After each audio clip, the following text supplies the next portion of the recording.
Ayun. So, good evening guys. Ngayon po ay Thursday, December 4, 2025 at laglag pa rin yung index natin, syempre, kasi malakas pa rin yung net foreign sell ng market natin. So, obviously, siguro, lumalabas na naman yung foreigners sa market natin. Fill the gap yata tayo dito sa 5, siguro 5.8 to, no? Pinaka-bottom, pinaka-gap dito ng markets natin. Okay? So, malakas pa rin yung net foreign sell. Wala tayong masyadong maasahan sa mga blue chips natin, negative 952.19 million. So halos 1 billion ulit yung lumabas na foreigner sa market. So hindi muna tayo nag-expect sa blues.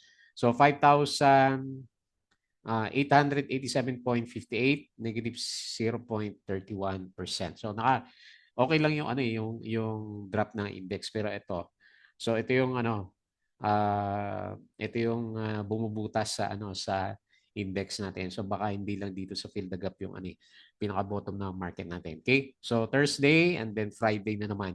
So hopefully mag-bounce naman kahit paano yung mga blue chips po natin. So yung mga gumalaw, wala siyang pattern. So iba-ibang stocks yung gumalaw for today's trading natin. And then karamihan nga sa kanila is yung mga small caps natin. Kasi yung mga malalaki, ayan o, sino Jollibee, drop ulit, 3%, Ali, 1.4, ICT na green naman siya, Metrobank negative 0.6%. Okay? So sa US market, syempre maganda pa rin yung galaw nila.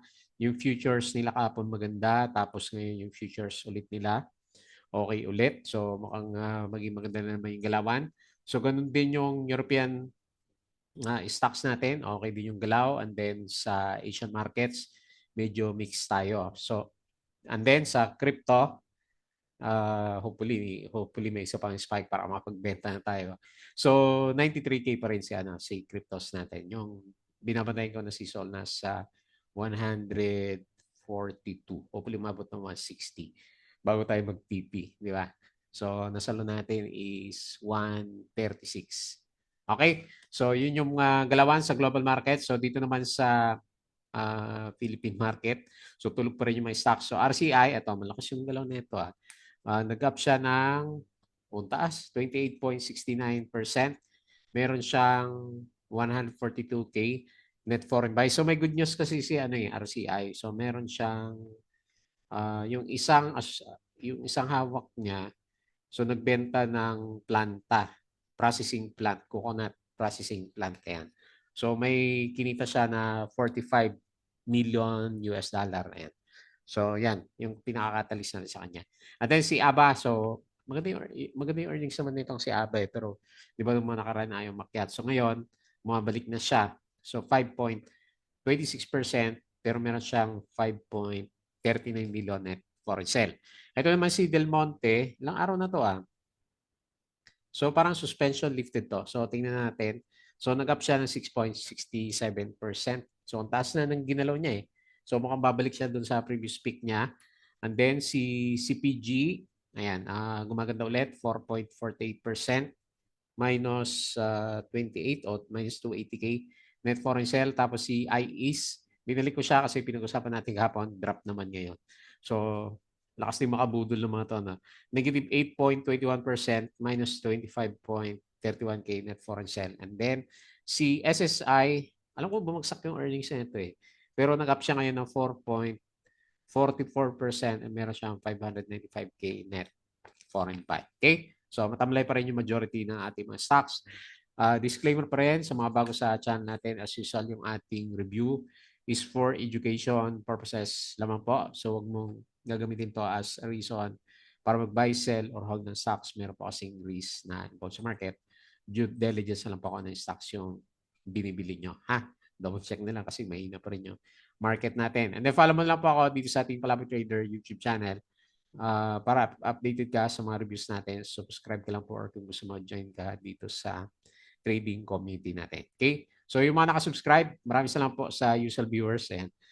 Sobrang hina ng views natin. Ayan. Wala nang gusto mag-trade sa Philippine markets. Company reviews, mga sample trades sa market natin, basic indicators, technical analysis, fundamentals yung mga risk management, and basic learning sa market po natin. Okay? So sa crypto naman, follow mo na lang po ako dito sa ating Palabra Trader Crypto to para sa mga cryptos, play to earn games, and tokens. Tapos social media, Facebook account na Club Trader para updated ka or dito sa Facebook page. Okay? Bodega Pick, yung mga articles natin dito sa local market. Tapos sa Twitter, konti lang din yung ano na nakukuha ko na balita dito sa sa markets natin. So refresh natin siya. So ano ba pinakabalita? Wala no, wala din news sa kay BBM. Ayan. So dito muna tayo sa summary kasi lumabas na yung summary ng markets natin. Ayan. So very bad. Saan ba nanggagaling mga foreigners na yan? Benta ng benta. 967, tama ba? 952 lang kanina. So anyway, more than 900 million na yung net foreign sale. And then yung verde lang is mining stocks. Pero hindi naman ganun kalaki yung galawan nila kasi sina RCI yung pumitik, 1.49%. So the rest, mapula. Services pala bumawi, 0.44. And then, nag-drop si industrial and the rest ng stocks natin. Kaya nag-close tayo ng negative 0.31%. Okay? So ito yung mga galawan ng mga stocks natin. Dito naman yung mga pinaka-summary niya. Wala dito, no? Okay, basahin ko na lang ito. Foreign funds bought, AUB, East West, Metrobank, AP, Meralco, TAP, Jollibee, JT Cap, Aritz, CLI, MEG, Converge, Cebu, ICT Mac, Web, Pure Gold, SSI, Wilcon, APX, at saka PX. AT at saka PX. Ayan. So, yan yung mga binili ng mga foreigners. Red Sea. So, may good news pala siya. Oh. Acquire 6.3 billion Pulangi Hydropower Project in Bukidnon. Okay? So, tapos si SM, kahapon siguro ito, may share buyback. So, noong umaga, okay yung closing ng US market and nag-stabilize sa 93K si Bitcoin. Si ABS-CBN, may negative news pala siya eh. So, hindi raw nakabayad ng 1 billion na utang niya kay PTB Pipe. Ayan. So, ito yata yung mga major winners. So, ICT, 1%, konting-konti lang. SEC, 0.53%. Sa losers naman, Jollibee, 3.01%. AGI, minus 2.76. Converge, minus 1.88. Plus, minus 1.78%. So, medyo marami pa rin yung mga blue chips natin is nauusog na naman pababa. Ito pala yung closing. Ayan. So, andyan, makita mo yung mas marami. Sobrang dami ng pabagsak ng mga blue chips. LC, Lipanto, Consolidated Mining, 9 months, net profit up 795%. So, hindi pa napapansin. So, check nyo na lang. Red Sea acquires 95% of new 25 megawatt hydro plant developer. Kaya pala siya umaakyat from the previous days. Ayan, no? Sell on news na ngayon yata si Red Sea. So, termination of content partnership with TV5 deepens ABS-CBN crisis. Ayan. So, ang probinsyano, di ba? At saka si Vice Ganda yata yung stop muna daw. Ayan. Wala namang papanood sa Pilipinas. GMA7 na lang. Ayan. PLDT, S&P Global affirms Stellas BBB rating. Red Sea, ano yung kanina. Oldie. Mainit din si Oldie. Home, Manuel Villars Retail Group is undergoing major consolidation as Oldie and All Home close branches and pare back expansion and weakening earnings. Ayan. So, check nyo lang kung meron kayong Home at saka Oldie. So, mahina pala. Ba't mahina itong mga grocery? Mahal ba ang bilihin sa Oldie? Ayan. Mukhang hindi siya nag-click ka. Ayan, Meralco, pero posible kasi consumer ang mga Pinoy. Meralco's Empower is widening its retail aggregation. Tech stocks lead the daily rally. So, kahapon to sa US market. Share buyback pa rin, SM, MEG, OPM, BRN, Fruit. At saka si Ali. Why is the PSEI weak? Foreign funds outflow, yan yun. High interest rates pa rin. Hindi pa rin nagbabawas si Philippines. And soft corporate earnings, policy and governance sa mga corrupts, and then global risk of malakas pa rin yung USD natin. Ayan. So, pwede naman. Ayan. Yung reason bakit bumabagsak yung ating mga alaga. Okay po. So, yun lang yung nakita ko na balita. Patalas sa sulit yung mga gusto ng guide. sa trading sa market, salin lang po kayo dito sa Patreon channel natin. Okay? So, punta tayo dito sa index. Mukhang mabibearish na naman tayo. So, pag-asa natin bukas, hopefully may pasok naman yung foreigners kasi ilang araw nang lumalabas. So, balik tayo dito sa kulungan nga, dito sa bandang loob ng trend. Hopefully, hindi na yung support dito sa 5.6. Ayan. So, kailangan mag-support bukas yung gap o fill the gap lang tayo. And then, kung may doji, mas maganda para makabalik na yung sentiment ng markets natin. Ngayon kasi pababa na naman siya. Ayan. So parang ang tagal na ng ng buong taon na. Ayun, no? February. So yung pinaka-bearish month natin nag-start nung February. Ayan. May konting sumundot sa taas ng RSI pero yung buong picture nandito tayo tapos na nasa ilalim pa tayo, no? December yung Okay, so anyway, very bad talaga yung market condition. Wala masyadong foreigners. So ito yung mga winners natin for today. RCI, so yun nga, meron siyang transaction. So nakatulong sa sentiment, 28%. Tapos si Del Monte, ilang araw na to? So December 3 and then December 4. Wala na siyang suspension. Ayan. So anyway, parang gusto bumalik dito, 6 pesos. Aba, so nabuhay na 5.26%. Malaking volume niya ngayon. Tapos CPG, ayun, nakabalik na. Nawawala na kapag-asa kay CPG. Ayan, bumalik na. 4.48%. Tapos si SSI, 4.44%. O may mga pabalik pa rin yung stocks, no? Pero hindi yung mga sikat na stocks natin. Nickel, 3.99. Tapos si MRC, nag-bounce sa oversold, 3.61%. Sino pa may volume dito? Walang volume kasi yung iba. Si OGP, 1.72. Ayan, maganda yung yung mga mining stocks natin. Sino pa? Macro Asia, 1.6. And Maynilad. Ayan, tingnan natin si Maynilad. Yun. So, diretso si Maganda pala yung yung trend ni Maynilad. Okay? So, tapos sa losers, yung may volume na lang, IEAS, 8.21%. Ayan, nag-drop siya. Pero meron pala siyang big was. Ayan, so nag-close the gap yata to. And then, profit taking na. Ayan, mahirap pag na-timingan mo yung taas, may iwan ka ulit. Tapos sa PBC, for yung penny stocks. Web, minus 3.92. Nagko-collapse na yung price. Baita walang volume. SMC, minus 3.14. So, pagod na rin yata. And lastly, si AGI, minus 2.76%. Okay? So, yun po yung mga losers sa market. So, punta tayo dito sa Galawan, sa global.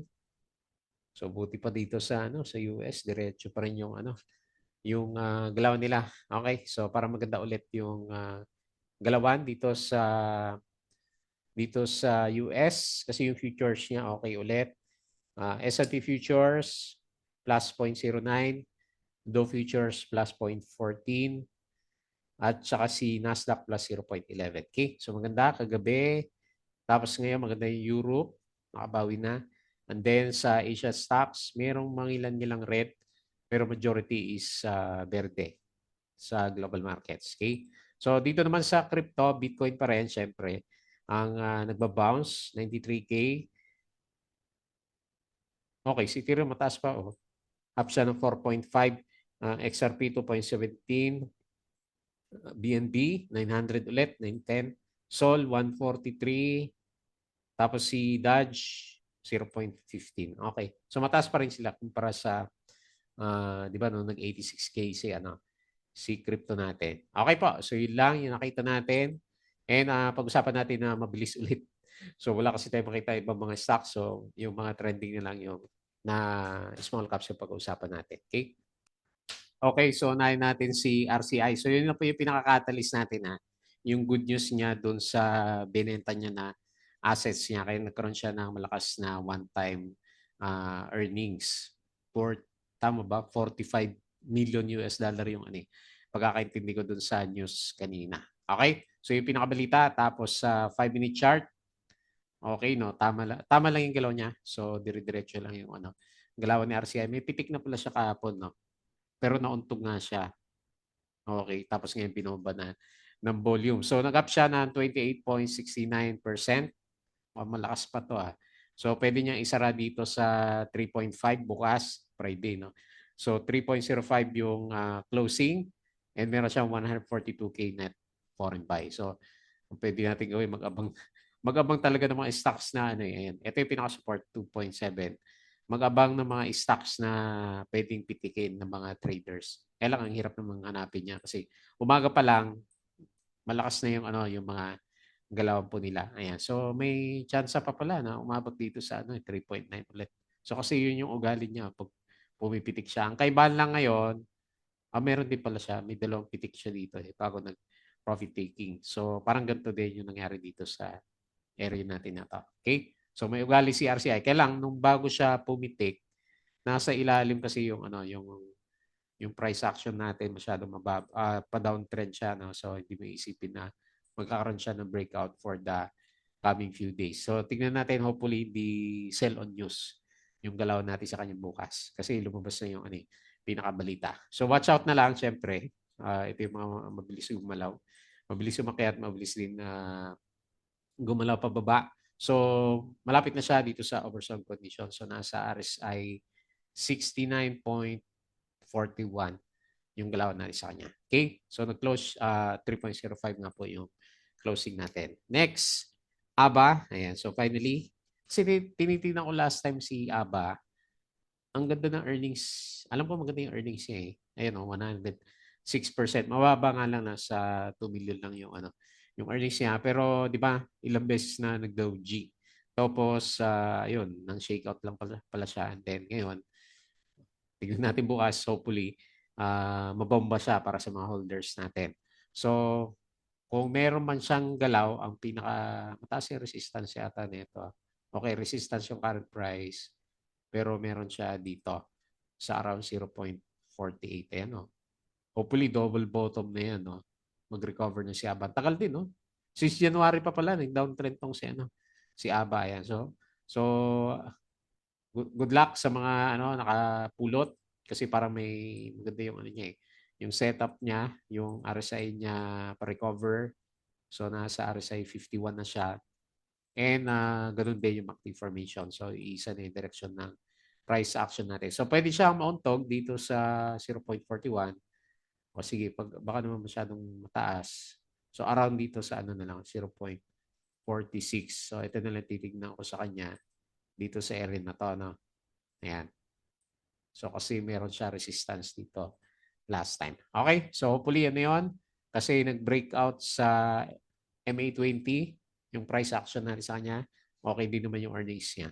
So nag-close 0.4, up siya ng 5.26% and meron siyang 5.30 na million net foreign sell. So ganyan din kayong galaw. Hanap na lang tayo ng mga stocks na di ba ang criteria natin ngayon is mga penny stocks yung mga pinipitik eh. Next, Del Monte. Ano ba yung good news niya? Earnings daw eh. Wala pa naman eh.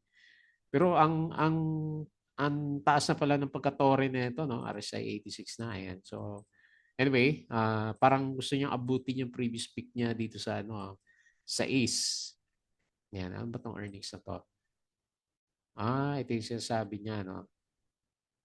First quarter, 1,000. Kaya lang wala pa yung report niya ng second saka third quarter. Pero anyway, based sa galawan niya, nabubuhay na siya. Kasi nagkaroon na siya ng volume dito. May volume na siya. Kailangan overbought naman na bago natin mapansin. Ayan. So ilang araw na rin pala pumipitik tong si Del Monte natin. So okay yung mga indicators, RSI at saka MACD. And yung galawan niya, so halimbawa dito lang So umakyat na siya ng mga 30% o halos 40% na siya. Simula dito sa bounce niya dito noong November 17. Kaya lang yung galaw niya, masyadong parabolic, no? Yung galaw niya. Yan. So, meron siyang gap up pala kanina umaga. Yan. So, binutas niya yung resistance niya dito at then nagtatry ngayon. Okay, hopefully mabot dyan. Kasi parang tori na yung galaw niya. Ito, ang total ng galaw na yan. So, 60% na. Mantakin mo, no? Low volume pero mabot siya ng 60%. So, 5.28 yung closing. 6.67%. Papasok ka pa ba pag ganyan yung yung galaw. So net foreign buy, net foreign sell minus 256K. Okay, next, CPG. Ito, gumaganda yung itsura ni CPG natin. So akala ko din magda-downtrend na to kasi ilang buwan na to, no? October, 'di ba? October, November, and then magdi-December na. Hindi pa siya gumagalaw and then suddenly from the past 3 days, nag-breakout na ulit siya. Ayan. So good sign para kay CPG, lumalaban pa rin siya and may mga gap siya dito. Oh. So mukhang gusto niya i-fill to mga gap dito sa 0.77. Support natin MA 100 na 0.66. Kaya lang, ayun, overbought na ulit din. Bago natin mapansin yung stocks overbought na ano. Okay, above RSI 50 and okay din po yung ano, yung direction ng RSI at saka MACD formation natin. So nag-close 0.7 up ng 4.48%. Next, yung pinag-usapan natin kahapon, IS, nako. So ito yung mga iniwasan natin, yung mga trap na galawan. Saan ba natin nilalagay ito kahapon dito, no? 0.1589. Kaya lang, yung galaw niya kasi ngayon, malakas yung drop. So dito ko nila ilalagay yung resistance. Uptrend pa rin yung picture niya. Kailan naunahan na siya ng profit taking. So hopefully mag-support siya dito sa MA20 kung meron pa rin siyang pullback bukas. So okay pa rin naman yung direction ng RSI niya. At saka slowly but surely yung galawan ng price action niya. So hopefully magka-volume ulit siya. So nag-close 0.1230 minus, yun nga lang malakas, minus 8.21%. Naganap siya ng support. Tapos meron siyang 25K net foreign sell. And then lastly, SSI. Nagulat din ako ba't gumalaw to kasi yung earnings na lumabas. Actually mahina yung niya yung earnings niya. So hindi pa pala nakalagay dito. So anyway, okay, breakout din. Ang daming breakout na ganyan na is na galawan ng mga small caps natin.